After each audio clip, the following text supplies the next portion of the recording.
Phoebe అనేది శనిగ్రహం చుట్టూ తిరిగే ఉపగ్రహాలన్నిటిలోనూ అత్యంత విలక్షణమైనది మరియు రహస్యమైనది.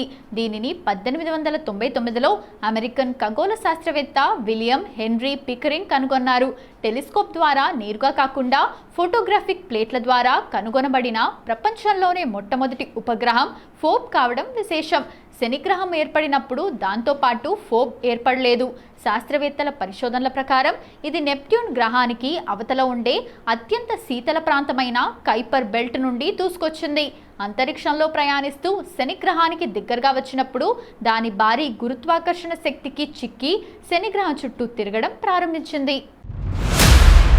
ఇలాంటి వాటిని క్యాప్చర్డ్ మూన్స్ అంటారు.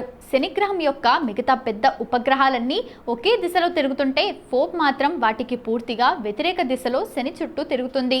అంతేకాదు, ఇది శనిగ్రహానికి చాలా దూరంలో ఉంటూ ఒకసారి శని చుట్టూ తిరగడానికి సుమారు 18 నెలల సమయం తీసుకుంటుంది. శనిగ్రహం యొక్క మిగిలిన ఉపగ్రహాలు మంచుతో నిండి తెల్లగా మెరుస్తుంటే ఫోబ్ మాత్రం చాలా చీకటిగా నల్లటి బొగ్గులాగా ఉంటుంది.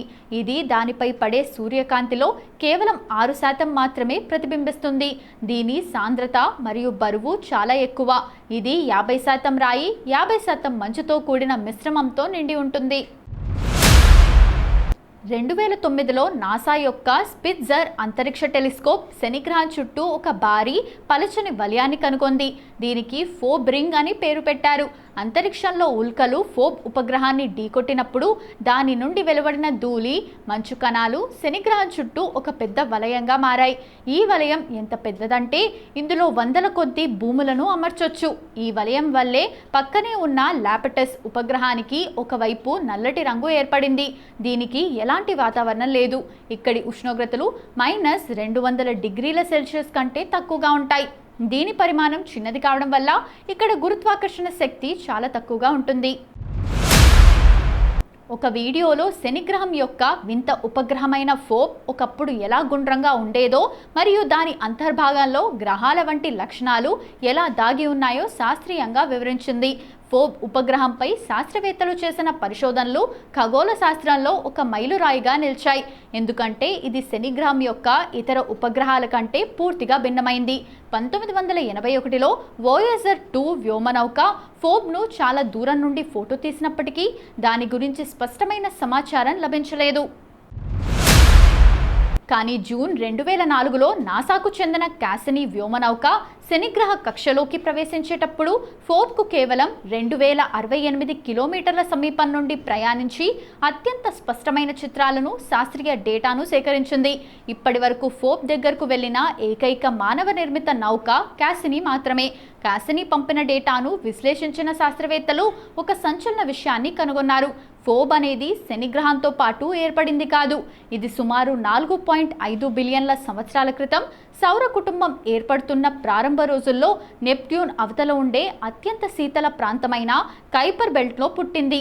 ఇది శనిగ్రహ గురుత్వాకర్షణకు చిక్కి ఇక్కడకు వచ్చింది. అందువల్ల సౌర కుటుంబం ఎలా ఏర్పడిందో తెలుసుకోవడానికి ఫోబ్ ఒక టైం క్యాప్సూల్ లాంటిదని శాస్త్రవేత్తలు నిర్ధారించారు. మొదట్లో ఫోబ్ కేవలం ఒక వంకర టింకర గ్రహశకలమని భావించారు. కానీ శాస్త్రవేత్తల పరిశోధనల ప్రకారం ఫోబ్ పుట్టినప్పుడు పూర్తిగా గుండ్రంగా ఉండేదని, లోపల రేడియో ధార్మిక పదార్థాల వల్ల వేడి కలిగి ఉండేదని తేలింది. అంటే ఇది ఒక పూర్తి గ్రహంగా మారడానికి సిద్ధమైన నవజాత గ్రహం. కానీ కాలక్రమేణా ఇతర గ్రహశకలాలు దీనిని బలంగా ఢీకొట్టడం వల్ల దీని ఆకారం వంకర టింకర్గా మారిపోయింది. పైకి నల్లటి బొగ్గులాగా కనిపించే ఫోబ్ లోపల భారీగా మంచు ఉందని శాస్త్రవేత్తలు కనుగొన్నారు. క్యాసినీ వ్యోమనౌక తీసిన చిత్రాల్లో ఉల్కలు ఢీకొట్టిన చోట నల్లటి పొర విడిపోయి లోపల ఉన్న తెల్లటి ప్రకాశవంతమైన నీటి మంచు బయటికి కనిపించింది. దీంతో పాటు కార్బన్ డయాక్సైడ్, హైడ్రోకార్బన్లు మరియు నైట్రేట్స్ వంటి రసాయనాలు కూడా దీనిపై ఉన్నట్లు శాస్త్రవేత్తలు గుర్తించారు. 2009లో నాసా యొక్క స్పిట్జర్ అంతరిక్ష టెలిస్కోప్ ఇన్ఫ్రారెడ్ కిరణాల సహాయంతో శనిగ్రహం చుట్టూ ఒక ఊహించని భారీ వలయాన్ని కనుగొంది. అంతరిక్షంలో ఉల్కలు ఫోబ్ ఉపగ్రహాన్ని ఢీకొట్టినప్పుడు దాని నుండి వెలువడిన ధూళి కణాలు శనిగ్రహం చుట్టూ ఒక వలయంగా మారాయని శాస్త్రవేత్తలు నిరూపించారు. ఈ వలయం ఎంత పెద్దదంటే శనిగ్రహం నుండి 60 లక్షల కిలోమీటర్ల దూరం నుండి ప్రారంభమై 1.2 కోట్ల కిలోమీటర్ల వరకు విస్తరించి ఉంది.